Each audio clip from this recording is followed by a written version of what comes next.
कोई सोच भी नहीं सकता था कि वो जिसको पूरा मोहल्ला चच्चा कहता था और जिसकी शक्लियत और रहन सहन से ज्यादा भिखारी नुमा कोई शख्स नहीं हो सकता था, उसकी झोपड़ी के टीन की छत के नीचे खाने के एक फटे हुए डब्बे में वो राज दफन होगा जो किसी पुरस्कार ड्रामे से कम न था। चच्चा का असल नाम कोई नहीं जानता था। वो 20 साल से ज्यादा अरसे से मस्जिद के बैरूनी दीवार के साये में एक पत्थर पर बैठा नजर आता।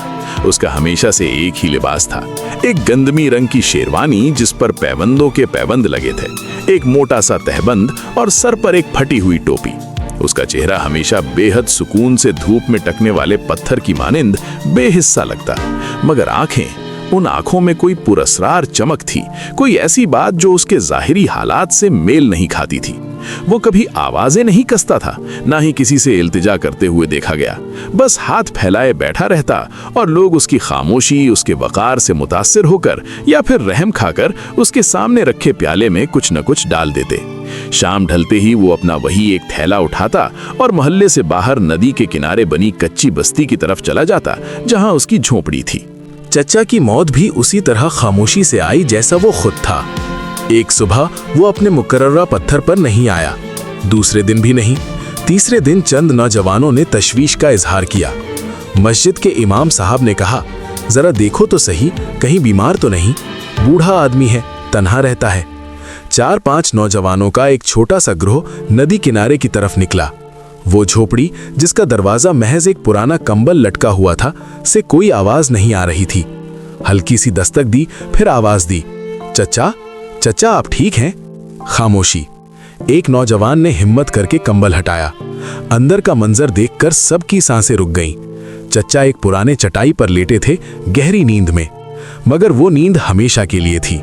उसका चेहरा मौत की सफेदी के बावजूद हैरत अंगेज तौर पर मुतमईन और पुरसुकून लग रहा था, जैसे कोई बहुत बड़ा काम पूरा करके आराम से सो गया हो। लोगों ने मकामी पुलिस को इत्तला दे दी।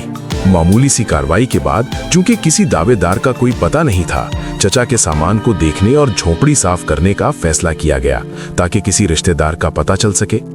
यही वो लम्हा था जब जमीन आसमान यकसा हो गए।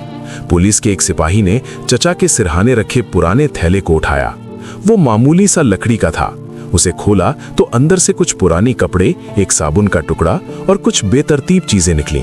मगर थैले के बिल्कुल नीचे एक मोटा सा प्लास्टिक का लिफाफा था जो चुपके से सिलाया गया था। कैंची से काटकर जब उस लिफाफे को खोला गया तो पहली चीज जो नजर आई वो बैंक पासबुक थी। न एक बल्कि 6 मुख्तलिफ बैंकों की। हर एक पर चचा का असली नाम दर्ज था, डॉक्टर इरफान अहमद, और हर पासबुक में लाखों रुपए का बैलेंस था। कुल रकम का अंदाजा लगाने पर सबके होश उड़ गए। सिर्फ नकद रकम का तखमीना 25 से 30 लाख रुपए लगाया गया। लिफाफे में कुछ और कागजात थे। शहर के बेहतरीन इलाके में एक प्लॉट की खरीदारी की रजिस्ट्री, एक और शहर में एक छोटे से फ्लैट की दस्तावेजात और कुछ पुराने महफूज रखे गए खतूत। ये खबर जंगल की आग की तरह पूरे इलाके में फैल गई। वही लोग जो कल तक चचा को एक गरीब बेआसरा बूढ़ा समझते थे, अब उसे हैरत, हसद और शदीद तजस्सुस की नजर से देखने लगे। हर गली कूचे में एक ही सवाल था, ये डॉक्टर इरफान अहमद कौन था? एक लखपति आदमी आखिर अपनी तमाम दौलत छोड़कर एक भिखारी की सी जिंदगी क्यों गुजारने लगा? पुलिस तफ्तीश के लिए वारिद हुई। बैंक वालों से राब्ता किया गया। डॉक्टर इरफान अहमद का पता चलाने की कोशिश की गई। एक हफ्ते बाद एक अधेड़ उम्र शख्स साफ सुथरे कपड़ों में पुलिस स्टेशन पहुंचा। उसने खुद को तारिक हुसैन, एक साबिका स्कूल टीचर बताया। मैं इरफान अहमद को जानता हूं, उसने कमजोर आवाज में कहा। बल्कि जानता था, हम एक ही मेडिकल कॉलेज में पढ़ते थे। थानों में मौजूद तमाम अहलकारों की तवज्जो उस पर मरकूज हो गई। तारिक ने बताया कि इरफान अहमद एक बहुत ही होनहार तालिब इल्म था। उसके वालिद एक कामयाब ताजिर थे। सब कुछ अच्छा चल रहा था कि इरफान की जिंदगी में एक हौलनाक मोड़ आया। उसकी मंगेतर सना, जो उससे बेहद मोहब्बत करती थी, अचानक एक लाइलाज मर्ज में मुब्तला हो गई। ये मर्ज उसकी आसाबी निज़ाम को तबाह कर रहा था और इलाज के लिए बैरून मुल्क जाना जरूरी था, जिस पर बेहद खतीर रकम दरकार थी। इरफान के वालिद ने यह कहकर मदद से इनकार कर दिया कि वो अपनी दौलत का एक हिस्सा बेटी की मोहब्बत पर नहीं लगा सकते, खास तौर पर जब डॉक्टरों ने शिफायाबी की कोई गारंटी नहीं दी थी। इरफान एक नाजुक और हसास दिल का मालिक था। तारिक ने अपनी आंखें पूंछते हुए कहा। उसने अपने वालिद से कहा, अगर आप मेरी मदद नहीं कर सकते तो मैं खुद करूंगा। उसने अपनी पूरी पढ़ाई छोड़ दी, अपने वालिद का घर छोड़ दिया, और फिर उसने जो कुछ किया वो किसी ने नहीं सोचा था। उसने अपनी तमाम जायदाद, अपने हिस्से की विरासत, सब कुछ बेच डाला। अपने वालिद के गुस्से और समाज की बेहिसी को नजरअंदाज करते हुए वो सना को इलाज के लिए बैरून मुल्क ले गया। इलाज महंगा था, बहुत महंगा। उसकी तमाम रकम खत्म होती चली गई, मगर मर्ज फिर भी काबू में नहीं आया। आखिरकार 1 साल की जिद्दोजहद के बाद सना चल बसी। तारिक खामोश हो गया, जैसे उस दर्दनाक याद को सहारने की ताकत जमा कर रहा हो। फिर बोला, इरफान वापस आया, मगर वो इरफान नहीं रहा था। उसकी आंखों में चमक गायब हो चुकी थी। उसने कहा कि उसने अपनी तमाम दौलत, अपनी तमाम मोहब्बत एक ऐसी उम्मीद पर लगा दी जिसका कोई नतीजा नहीं निकला। उसने कहा कि अब वो इस दुनिया के दुखों को समझना चाहता है। वो खुद को उन लोगों की जगह पर रखकर देखना चाहता है जिनके पास कुछ नहीं होता। वो ये जानना चाहता था कि जब आपके पास कुछ ना हो, सिर्फ एक उम्मीद हो, तो जिंदगी कैसी गुजरती है। उसने कसम खाई कि वो एक बार फिर उस दौलत को जमा करेगा, मगर इस बार उसे अपने लिए नहीं बल्कि उन लोगों के लिए इस्तेमाल करेगा जो सना जैसी मजबूरी में होंगे। और फिर वो गायब हो गया। हम सब ने समझा कि शायद बैरून मुल्क चला गया, मगर वो तो हमारे दरमियान ही था, एक भिखारी की शक्ल में। ये सुनकर थाने में मौजूद सबके रोंगटे खड़े हो गए।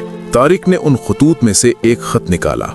ये सना का खत था जो उसने मौत से कुछ दिन पहले इरफान के लिए लिखा था। उसमें लिखा था, मेरे महबूब इरफान, तुमने मेरे लिए अपनी सब कुछ कुर्बान कर दी। तुम्हारी ये कुर्बानी कभी जाया नहीं जाएगी। मैं तुमसे वादा लेती हूँ कि तुम अपनी जिंदगी सिर्फ दूसरों की खिदमत में गुजार दोगे। मेरे मरने के बाद अपने आप को गरीबों के दरमियान रखो, उनके दुख समझो और फिर अपनी सलाहियतों से उनके दुख दूर करने की कोशिश करो। तुम एक बहुत अच्छे डॉक्टर बन सकते हो, एक ऐसे डॉक्टर जो सिर्फ दौलत के लिए नहीं बल्कि इंसानियत के लिए दवा तजवीज करे। मेरी मोहब्बत तुम्हारे साथ है, हमेशा। तुम्हारी सना। ये खत वो कुलीद थी जो चचा बल्कि डॉक्टर इरफान अहमद के राज को खोलती थी। उसने सना के वादे को पूरा किया था। उसने एक बार फिर मेहनत शुरू की, शायद किसी छोटे मोटे काम से, मगर उसकी जहानत और डॉक्टरी की तालीम ने उसे कामयाब सरमायाकारी की तरफ माइल किया।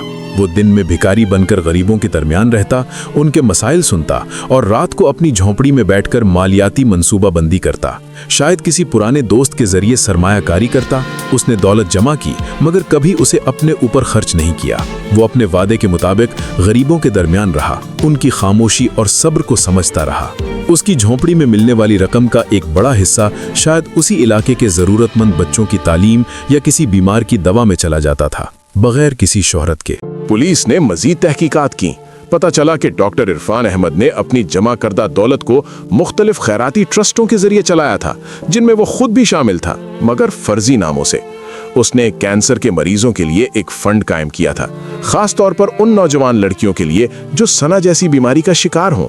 उसने बेसहारा बच्चों के लिए एक हॉस्टल बनवाया था, और ये सब कुछ उसने इतनी खामोशी से किया कि किसी को पता ही न चल सका। उसकी जिंदगी एक अलमनाक मोहब्बत की कहानी से शुरू हुई, एक अहद से गुजरी और फिर खामोश खिदमत में तब्दील हो गई। उसने दौलत को अपना मकसद नहीं बनाया, बल्कि उसे अपने मकसद का जरिया बनाया। चचा या डॉक्टर इरफान अहमद की मौत के बाद उनकी वसीयत मिली।